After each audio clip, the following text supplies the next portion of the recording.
That is the status of education of girl children in India, policy, issues, and its solutions. So let's start with what do you think is the status of education of girl children in India currently? I mean, what is your take on that topic?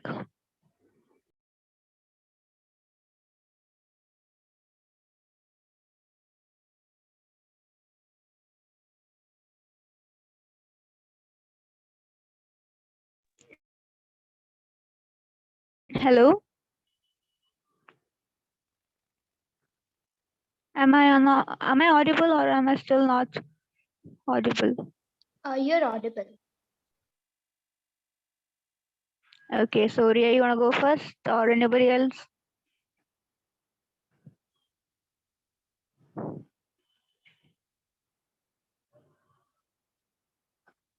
Who wants to go first? Come on. I can go first. Just give me 1 minute.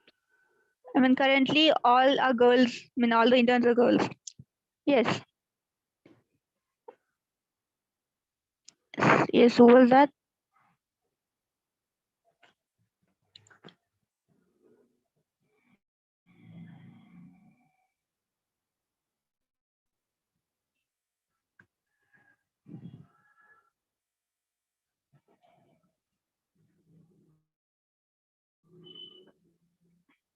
Who wants to go first? Come on, anyone can start the meeting. Come on.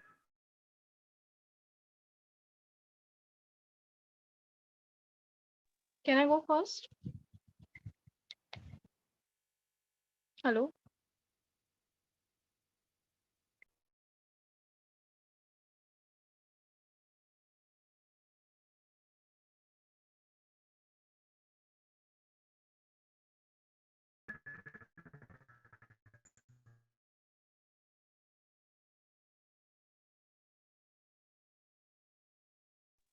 Can I go first? Yes. Yes. Okay. Yeah, so see, there are many reasons for why girls face, sort of barriers in education. Firstly, of course, one of the most prominent reason is poverty. Majority of the people in the rural children, they're very poor, so they can't afford to send their children to school. Another reason can be child marriage, which is very prominent, that is marriage below the eligible age. And then there is gender-based violence against women, domestic violence, dowry, and all of that. So of course it varies among countries and communities, but most prominently these problems are always present there. And of course, poor families, they often want to favor boys' education rather than, sending their girls for getting educated. So yeah. So, what do you think? Like, let's take the past 20 years. Has there been any change in the status of girl education in India? You're not audible, Anne.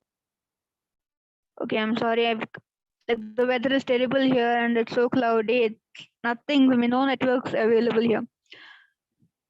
So I was just asking, like, let's take taking considering the past 20 years, like 2020 or 22. Do you think there has been any changes in the education of girl children in India? Yeah, of course there have been changes, but again, there is a lot of disparity when you compare the level of girl education from state to state. For example, in South states like Kerala and Tamil Nadu, the level of female literacy is much more than in states like Bihar, Haryana. So there have been changes, but I think we still have a long way to go. In Indian context? Okay, thank you, Shreya. Anyone else? Can I go next? Sure. Yeah, so like I would like to talk about the correlation between marriage and a girl's education. So basically, in Indian society, girls are trained for marriage. Like they are taught right from childhood that their only aim is to have a happy family. And that is something which has hampered girl education in India a lot because around us we see that many child marriages takes place, and due to that the girl is not able to continue her education. So this like the child marriage thing was like kind of brought under control by increasing the marriage age of girls, but still I don't think that it makes a significant impact, because if we see developed countries like USA for that matter, they have the same marriage age as us, but still the women there are more empowered than what we see in India. So, like, I definitely think that just increasing the marriage age won't work. Instead of that, I think we should promote education after marriage. Like, the girl should be allowed to get educated and should be provided proper support from her both of her families to get educated after marriage. Yeah, that's all. Okay, thank you, Priya. That's a very valid point you've mentioned right now. Anyone else? Yeah, I would like to go next.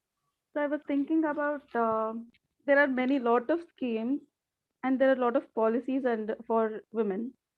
So for example, if you take Beti Bachao scheme, it was like it is a very beautifully made scheme. It has been successful in Punjab and Haryana, and in some states there are implementation gaps. So through which we are not able to achieve the objectives of the scheme. So I think there are implementation gaps, and we should look into it.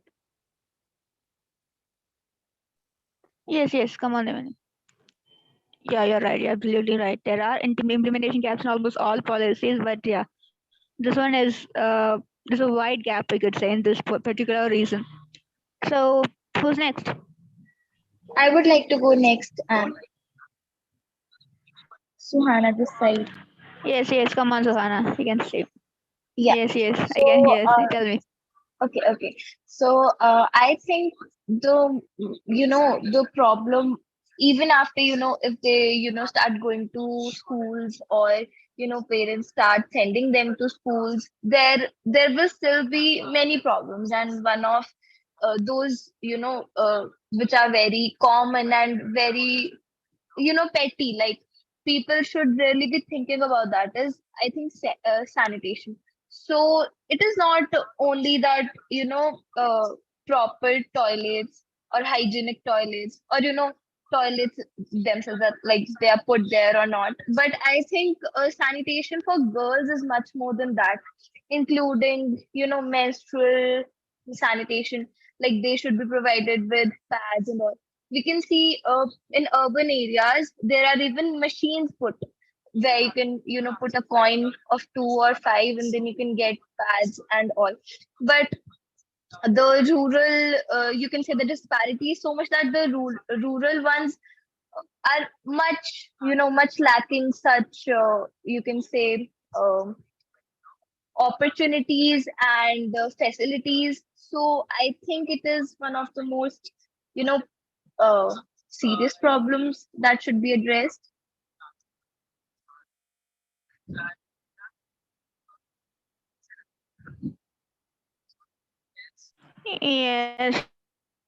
Yes. What you said is right. Like, we don't have proper sanitation in the rural areas. But let me tell you something about I've experienced. I mean, last week, so we went to some villages in Bangalore, in Karnataka, the northern Karnataka area. So there, the people are they're living in poverty, absolute poverty, but they're very happy. So what they think about is only the next meal they need to get. They don't think about sanitation, hygiene, nothing. My mom stopped her education at the age of 5, I think. Fifth standard, and now she is 16, 17 years. She's engaged to a man who's almost like 5 to 6 years elder to her, and she's not studying because he has a job. That's the mindset of people in rural areas. They Yeah, don't think about, that girls don't think that we can do something. yeah, I And that's understand like that. kind of, how do you say? Yeah, And even that's kind of, even stress if onto they're them. put to school, still then after that also there are many challenges to face. So before going to school, even if some people's mindset changes, and they just start growing up and sending their children to school, mainly girls, and still there will be many challenges faced by them. So I think that is one of the Of most. course. Yeah, even I would like to add something. So, like, mostly girls' education is like Yes, kept go ahead. very local. Like, they are not sent to like proper cities and stuff to like study in good colleges. Because, like, the basic aim behind a girl's education is to make her eligible for marriage for the men who demand literate girls. So that is also a big problem. I would also Yes, like yes. to add something to that. So, Yes, yes, go ahead. parents lack of parents' education is also one of the problem, because parents think that a girl's education is a bad investment. So they think that eventually they want her to be married to someone. So I think the education is not very much in focus for them. To Devyani's point, I would like to add something. There are two aspects Yes, of parents not being educated. First is this that Devyani mentioned, and the second can be this also. Like they did not get the opportunity, so they let their children, to be more educated. They will dream about like they will put their dreams on their children. So in a good way, also like this can happen in a good way and a bad way too. yes, yes, yes. You guys are all right, actually, very right. Neerja, you wanna add something? I wish to add something about, I think Ria said that after marriage, girls should be supported for education. I think that can be done with distance education. What I believe is, I've seen that whenever a woman is working from home, so it works two ways. It defies all the things, okay, after marriage, you should take the responsibility of the household. So she's kind of there for the household as well, and she's earning on her own. So anything which makes her eligible for work from home jobs, and that can be achieved by distance education, online courses, and with the internet coming so handy to us, I think if we focus more on that, we can not just have it in urban areas, but also take it to the rural girls. Rural women can also be made self-dependent and eligible for jobs like that, which provide them employment from home. Yes, you're right. I mean, this education is a very wide, how do you say, chance. It gives a lot of chance for people to earn more and to study. I mean, that their life does not stop after marriage. Yes. So next, Shruti. Okay, so as Ria said, and everyone would agree that girls are indeed trained to be like a wife. They are not trained in any other way. Like you have to grow up and you have to be the perfect wife of your husband. You have to cook for them. You have to clean the house and do everything. So I think instead of like focusing that, like when if we go to the rural areas and if we tell their parents, hey, we need to send your daughter to school, they'll be like, no, if it's pointless. There is no use of her education because at the end of the day she's going to her husband's house. So instead of that, we can like focus on boys. Like it's time boys start doing things of their house, like so that it's an equal responsibility. Because it's always like, oh, it's the girl's duty, it's the girl's duty to look after both the families, it's the girl's duty to look up the house. And I think it's time, it's 21st century, and I think it's time that boys take up the responsibility of the house and their families as well. Because I know from my own personal experience, I have seen my relatives and my cousins, most of my brother-in-laws do nothing. It's always my cousins, my sisters who are working full time, who are looking after their daughters, who are looking after their both sides of the families, and they're doing everything. And so that's my point. You're Yeah, right. can I It's add time something men to that? step up. Sure. Sure. Say. Yeah, like whenever a woman is like working, like it is like really assumed that yes, she's also supposed to take care of the household. And like it comes off as like she is given an opportunity to empower herself. Yeah. But in reality, like it is very pressurizing to handle both the household and her work life at the same time. Yes. I would That's also like true. to say something about this. Yes. Yes. Go Once ahead. you finished, and you can first speak. No, no. I was gonna say like it's true. Like Okay. women are expected to do things. Yeah. I wanted to say the things that Shruti mentioned are there in urban areas also. There we don't see, like, because of disparities, the urbans are facing this or the rurals are facing this, but it is very common in both the areas. Like still, yeah, like she said that many of our relatives we see, boys don't do anything. Still, they like the household is educated, girls are educated there, boys are educated there, but still they don't feel responsible enough, or they feel like, yeah, there is a girl, she'll do my work or something. So that is there in urban areas also. Yes, we are kind of in the still primitive stage when it comes to that. We believe men earn the money, women take care of the house. We still have not moved past it. So next, let me ask you, what do you think are the existing policies regarding girl education, and how effective are they?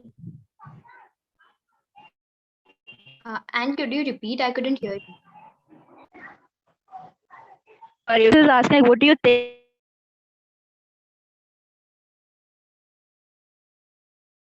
are the existing policies regarding women education or girl education, and have they been implemented? Am I audible? Yes, yes, you are. Okay.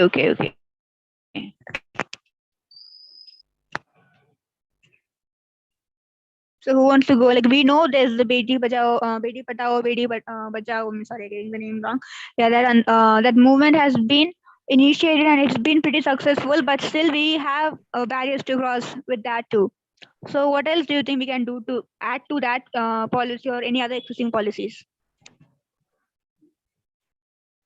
I think with Beti Bachao, Beti Padhao, getting girls to primary education has been accomplished. But when it comes to retaining them in the schools or till secondary education or higher secondary education, there is hardly any policy that does that. In previous assignment, I had the chance to research about a policy that is in the state of Rajasthan, prevalent. Uh,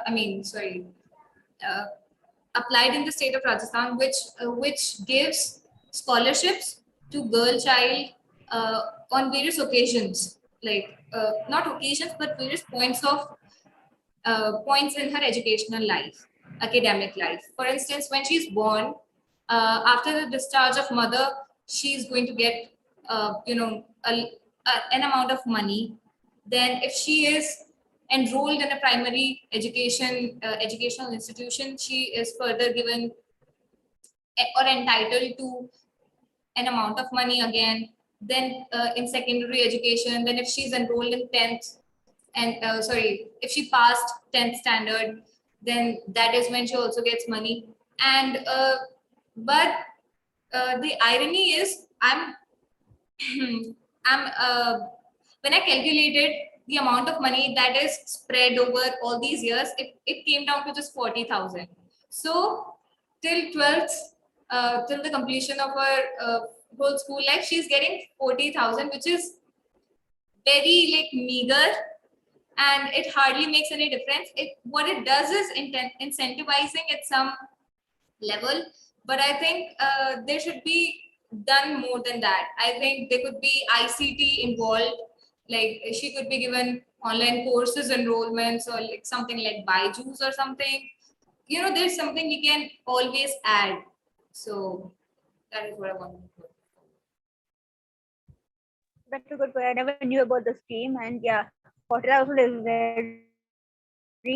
very less amount for a whole education. So yes, we can. Yeah, and ICT, yes, that has a lot to. How do you say? It has a lot to help. A lot of potential in helping women education grow. Yeah, we'll come to that. Is there anyone next? So yeah, when talking about the enrollment, 76% of girls are for secondary education, they have enrolled. The enrollment procedure is done, but girls, they're not going to schools because the distance of school, it is 8 kilometers away or 12 kilometers away. So solving one problem, there is leading to another problem. So that should be kept in mind. That gap should be kept in mind to implement properly the policy. Yes. With transportation or lack of transportation, children, and boys have dropped out from school. Yes, that is a serious issue. So who's going next?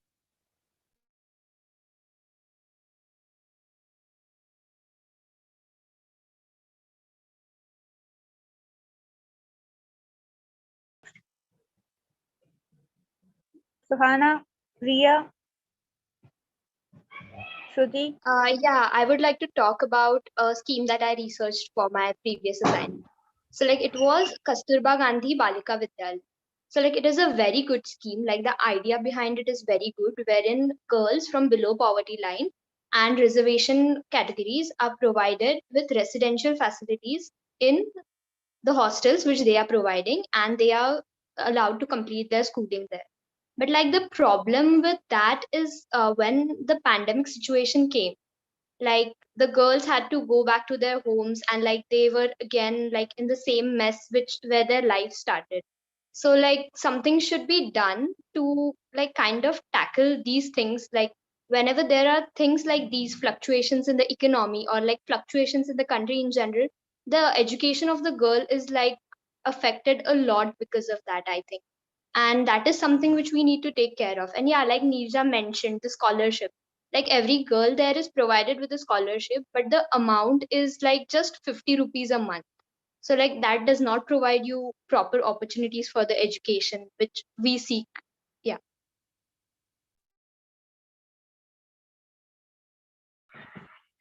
Okay. Yes. So thank you, Ria. And next,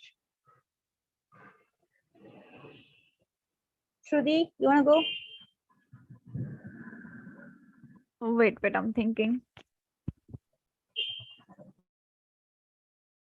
Yeah, take your time. Shreya.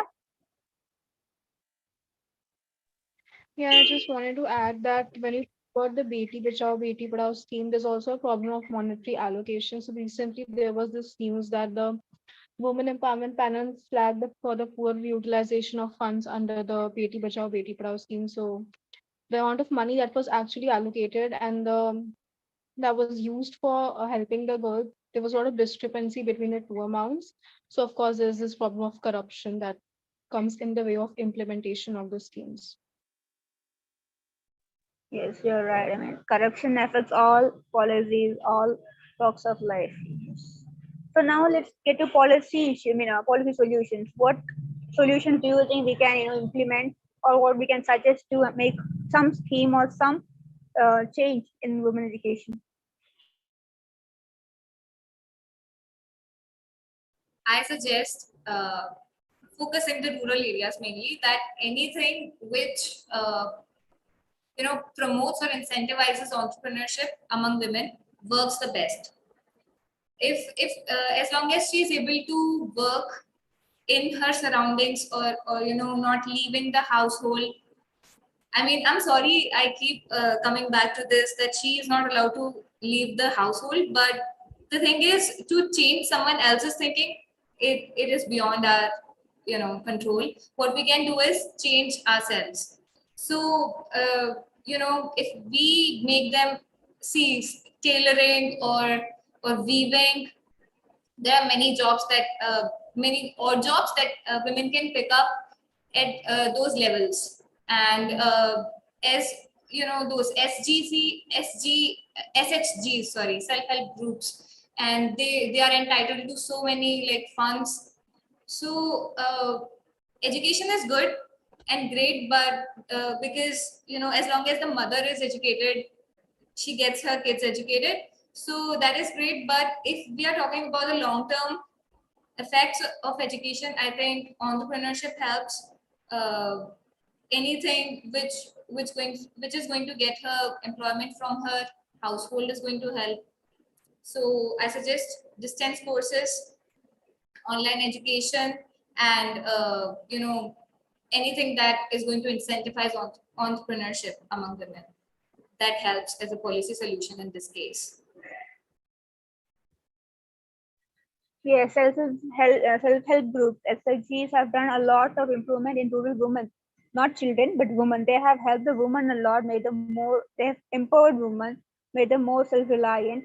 So if we can focus on empowering children or girl education through SHGs, I think that can be, made more effective. Yes, you got a very good point there, Nirija. So next, Uh, yeah, there's a lot happening like globalization, liberalization, everything is there, but there is a lack of empowerment, women empowerment. We have not reached to the point, in this 21st century. There's still gaps.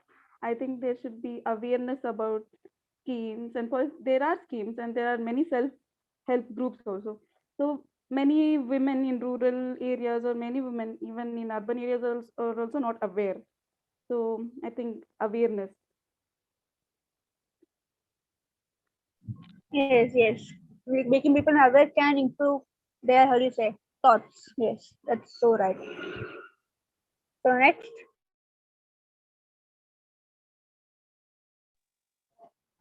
who wants to go? Can I? Yes, yes, go ahead. Yeah, I would like to suggest like financial inclusion of women, because like that is something which is very crucial, because they don't have access to money. So like how are they supposed to get charge of their own life? So and financial management, financial inclusion, not just in terms of having a bank account, but in terms of managing the income of the house. Okay, so you're saying like if women are more involved in making financial decisions in the house, they can be more empowered. Yes, yes, yes. That's right. Yes, that is that. Like it gives them, how do you say, some kind of power. They feel that they can do something. It's motivating to them too. Yes, Yeah, right, exactly. The sense of authority. yes, yes. That's so good. Yes. So who's next?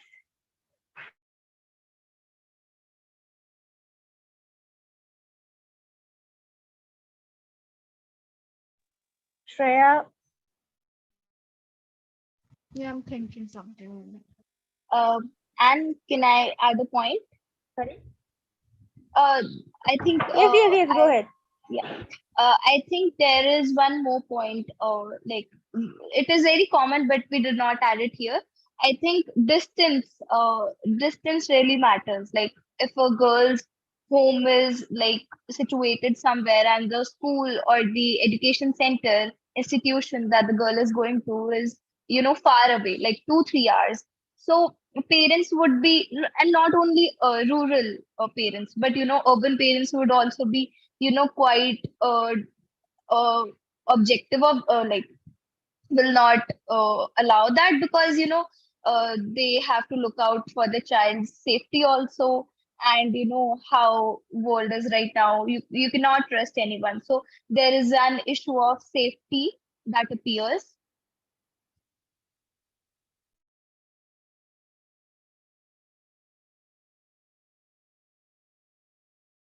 And you're on mute. Okay, I'm sorry, and thank you for pointing it out. So yeah, even urban parents are hesitant to send their children to like colleges or schools that are a bit far. So yeah, distance matters very much. That is right. So next, Shruti, Shreya. Also, in curriculum we can include a subject, women studies, so that like they can study, like both boys and girls can study about gender equality and how to respect girls and everything. Like women studies include all these topics, so from school itself they will start learning about it. In that way they'll be more aware of everything.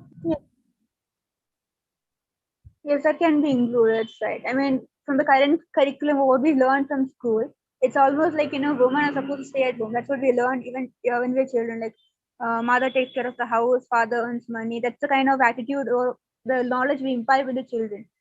So yeah, if we can change that, yeah, it can make a difference again. Yes, that's right. Yeah, also I feel that, more concessions and scholarships need to be provided for women, especially married women who want to, start getting educated again, or who have left their studies in between. I feel there's a need for empowering them and encouraging them. And as Suhana talked about the, transportation gap. So I think schools and government should also make sure that there's a proper transportation system, that picking them up from home and dropping them off at school. And, these buses have like a woman driver, so that the women feel more safe. So I think these things can also be done. Yes, I like the idea of the woman driver. That's a pretty good notion. Okay. So next, who wants to go? like the biggest obstruction to like a girl's child education is like the family. It's like as we said earlier, they don't believe in girls education. So like what can we do to convince these families? So in our last assignment we were asked to read policies of other countries and come up with something we can utilize in our own. And I was going through South Korean rural education policy. What they did like was not to target education directly. Instead they focused the income of rural areas. Like they targeted to increase the living standard of rural areas, so that had an indirect effect in the education of the children of the rural areas. So I think that's something we can utilize. Like all the rural areas are mostly either like a agricultural based economy or like fishing based economy. So if we can like target those areas, that could increase the living standards. And if we do increase the living standard, then education like has an indirect effect. Okay, so I mean, how do you, what do you imply by being increased living standards? Can you be a bit more, how do you say, can you expand on that? Yeah, like increase the income, policies that would help them to produce more, to sell those products, get the proper income, that. Okay, I get it, yes. Yeah, that's a good idea too then. I think everyone's spoken, have they? Okay, so I think yes. I mean, I learned about a few policies I never heard of before. It was pretty informative for me. I don't know about you guys, but I learned a little new things. And yes, women education is it's a big barrier. I mean, there is a big barrier to cross that. We have to cross that barrier. It takes time. Even though the century has been like going on like almost 20 years into a century, we people have still has not realized the importance of women education. Like those in rural areas are still they know it's be educated, but they're hesitant. Like they have some reason. Like either like they're not. It's a waste of their money, waste of time, and it's no use for women getting educated. Like they have to believe what we believe or what we have seen. Like even in urban areas, there are children who are not educated because of these same ideas. So it's like I don't remember who exactly said this, but someone said it's not. Nirja said this. We have to change others' mindsets. We have to start from our own. So if we start, showing ourselves like what we have attained from education, how we have made a small difference in our households or in our careers, it will be like like we should come up and we should talk about our experience in education. Not saying that education is important, but how you think it can make you a better person or give you more opportunities. And like if they can believe it, they might start to think more about it. I believe. So anyone wants to add anything?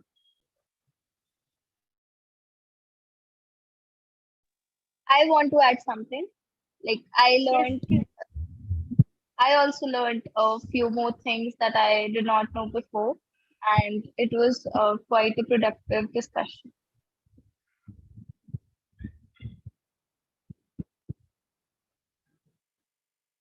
Yes. Thank you, Suhana.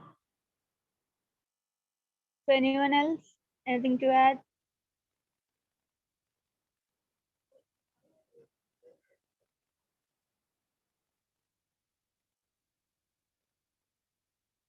Okay. So I think we can end the meeting here today. It was a very productive session.